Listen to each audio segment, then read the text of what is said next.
Assalamualaikum warahmatullahi wabarakatuh. Salam sejahtera kepada saudara-saudaraku yang seiman, sebangsa dan seagama. Kisah kedua, keistimewaan salat malam. Dikisahkan ada seorang laki-laki baru saja membeli seorang budak. Budak tersebut berkata kepadanya, "Wahai tuanku, aku minta 3 persyaratan dari Anda. Yang pertama, jangan mencegahku untuk melaksanakan salat jika sudah tiba waktunya.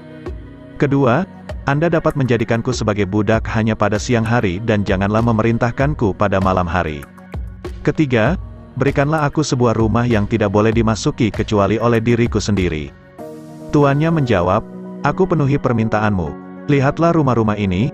Kemudian budak tersebut berkeliling untuk memilih rumah yang diberikan tuannya. Kemudian ia menemukan sebuah rumah yang sudah hampir roboh dan memilihnya. "Mengapa kau memilih rumah yang sudah reot ini?" tanya tuannya. Budak itu menjawab, "Wahai tuanku, apakah Anda belum mengetahui bahwa rumah yang telah reot akan menjadi sebuah taman yang ramai di sisi Allah Subhanahu wa Ta'ala?" Maka tinggallah budak tersebut di sana pada malam hari. Pada suatu malam, tuannya mengadakan perjamuan untuk minum-minum dan bersenang-senang menjelang tengah malam ketika teman-temannya sudah pergi. Ia berkeliling di sekitar rumah. Tiba-tiba matanya melihat sebuah lampu besar dari cahaya yang tergantung di langit di atas rumah budaknya. Pada saat itu, budak tersebut sedang sujud seraya berdoa, "Ya Allah, aku telah mempunyai kewajiban untuk mengabdi kepada tuanku. Di siang hari, seandainya tidak demikian, niscaya aku tidak akan menyibukkan diriku ini kecuali hanya untuk mengabdi kepadamu siang dan malam. Maka maafkanlah aku." Tuannya terus memperhatikan apa yang sedang terjadi sampai terbit fajar.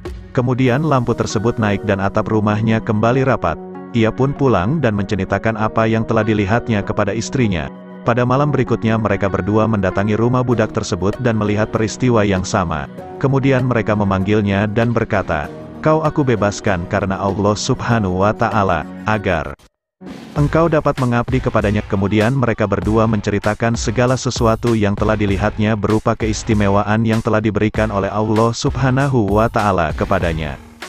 Ketika mendengar penuturan dari keduanya itu, lalu ia mengangkat kedua tangannya dan berkata, "Ya Tuhanku, aku telah meminta kepadamu agar tidak membuka rahasiaku dan tidak menampakkan keadaanku. Maka jika sekarang engkau telah membukanya, cabutlah nyawaku menuju kehadiratmu." Seketika itu juga ia tersungkur dan meninggal. Semoga Allah Subhanahu wa Ta'ala menyayanginya.